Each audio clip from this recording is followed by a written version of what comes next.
don't have some of the supplies, you don't have power.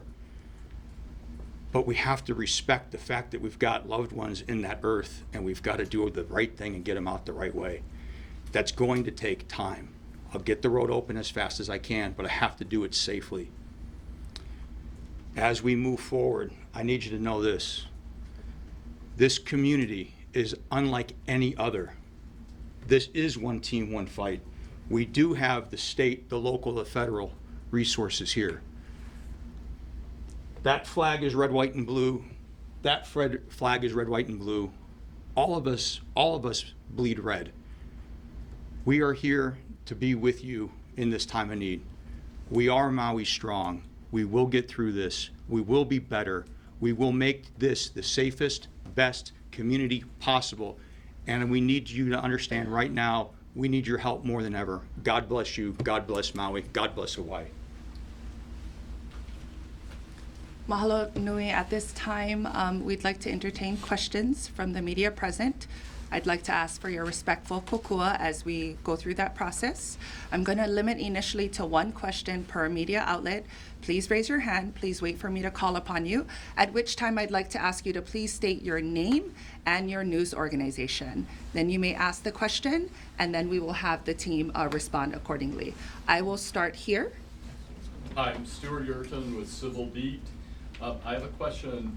How much and how long, both for public and private repair and recovery? And when I say this, I mean, how much money are you thinking it's going to take both for the private side and public infrastructure, and how long do you expect this to take? So, thank you, Stuart. It's a very good question. The question, if you couldn't hear it, is how long and what's the size of this recovery? It will take time to know the full extent, but it will be in the billions of dollars, without a doubt. We're first focused on lives lost. That's why we are so heartbroken, and why we have to respect what the chief of police had to say. There will be active recovery over the coming days and weeks of the bones of those who have been lost. So it will take time. To give perspective, it is going to take many years to rebuild Lahaina. When you see the full extent of the destruction of Lahaina, it will shock you. It does appear like a bomb and fire went off, if I may. And all of those buildings virtually are going to have to be rebuilt. It will be a new Lahaina that Maui builds in its own image, with its own values. But it's going to be billions of dollars. The good news that we had today was we are so coordinated with state, county, and federal support that it took less than a quarter of a day, 6 hours, to get the approval from the president to bring those resources in. I think what I'll do is I will ask Bob to kind of give you an idea of how, in general, can't speak yet to how fast the dollars will come to our residents, but in general, what happens when FEMA gets that kind of designation. We have a disaster relief fund that we draw funding on that's appropriated annually, and there's also supplementals to it. And so in these disasters, the grants to individuals could happen pretty quickly. The homes are destroyed. We do already have mapping from the air. We've already processed it against there. So start the call in, and we could actually get inspectors to use some of that visual imagery to validate the damages to someone's house. What we'll do is set up recovery centers with Maui in locations over time, so that as individuals have questions and want to do case management, they can come in there. But that funding through there not only could provide rental assistance, but repair costs for your house and other assistance if you're if it's your primary property, and after rental assistance. After insurance, it's a direct grant. Basically, we send it into your account. There's no cost share. It could be done fairly quickly, and you'll see numbers come up. They'll start happening pretty quickly. Probably over the next week, you'll see dollars going out on the street pretty quickly. We'll bring in individuals that will go out, and for those that maybe can't register or have difficulty registering over the internet, we will go ahead and try to come to you. We have people who go out to the field with palm pads. They'll look for you. We'll go to the shelters. We'll go to their locations and try to help them. As far as public assistance, it's primarily a reimbursement, and so as the county and the state spend funds, we reimburse those costs. That also can happen pretty quickly. The direct federal assistance I talked about is us doing the work. So when we talk about the debris mission, which may be a very large mission there, and I've done them in California before for big fires like this, where I've seen structures on this this magnitude destroyed. It's taken us months to a year to finish the debris mission, just to give you an idea, depending on the number of structures, the amount of concrete that's been removed, the number of structures that need to come down.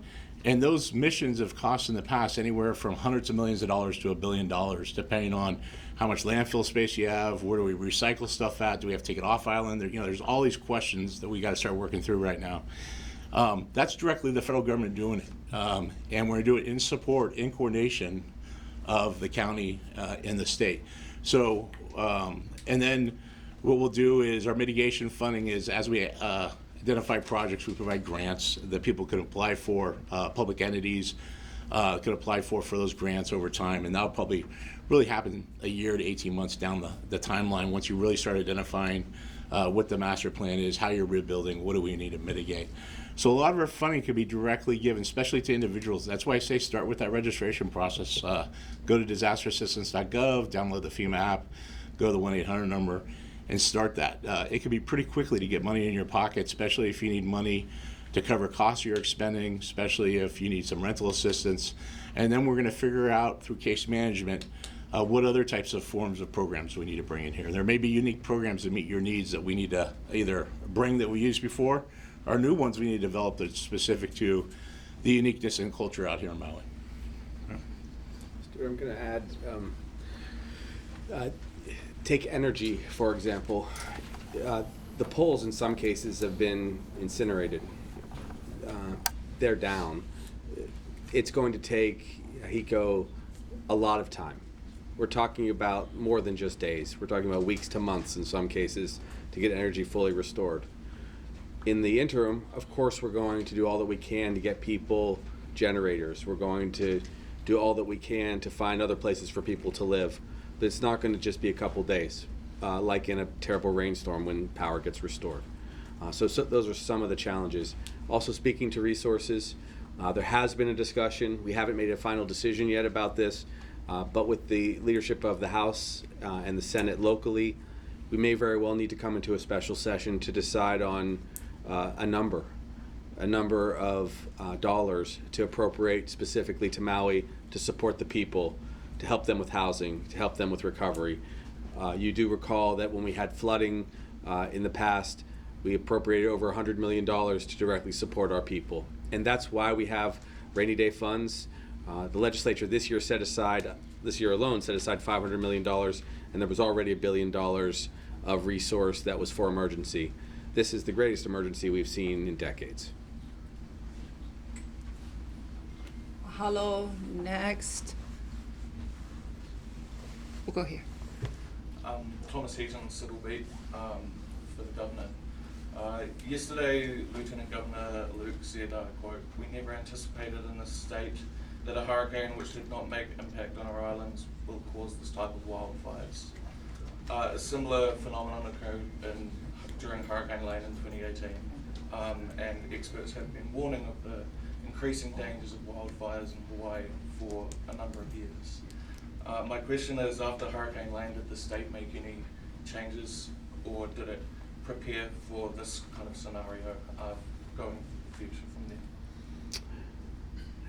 We've never experienced a wildfire that affected a city like this before, so this is something that we have not experienced before.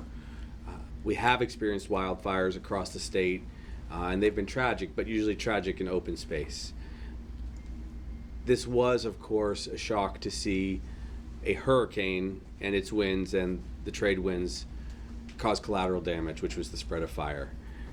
I think that we're seeing this for the first time in many different parts of the world, where we're seeing fires from California to Colorado. I would comment that I've been contacted by several governors across the country to share their experiences. It is difficult now in a time where global warming is combined with strengthening storms and drought. That is difficult for us. I think that the tragedy would have been very difficult to anticipate especially as it came in the night with high winds. But that does not mean that we won't do everything we can in the future to stop this. Our administration, which is just 6 months in, has begun to assess all of our safety, and this has been the hardest experience to factor into that. I do think that as we rebuild, we'll have to take into consideration a lot more fire safety. We are short on a lot of resources across the state, and that means we're short on helicopters and we're short on personnel. It's difficult to find enough resources to pay firefighters and police adequately to get them into the discipline. So it's always a challenge in the islands. But this is going to be a priority. Climate change is here and it's affecting the islands, and I think that's what you're seeing with this fire. Okay, just 1 second. We love our civil beat, but we got a twofer in there, so let's not hana-ho that. If you are from a media outlet, I'd like you guys to just pair up with your partner. If you've got multiple people here, taking one question per outlet. So mahalo nui. I'm actually going to change it up. We did get a question in from Honolulu Star Advertisers, Dan Nakaso, for the mayor and police chief. Were mandatory evacuation orders ever issued for Lahaina? If not, why not? Were civil defense sirens considered as a way to warn residents and tourists of the fire? Yes, mandatory evacuations did take place on the west side for those affected areas. So it wasn't, for example, Napili or Kapalua, but certainly for Lahaina. You know, the questions, sirens, different things in there. We have tone alerts that go out. We know that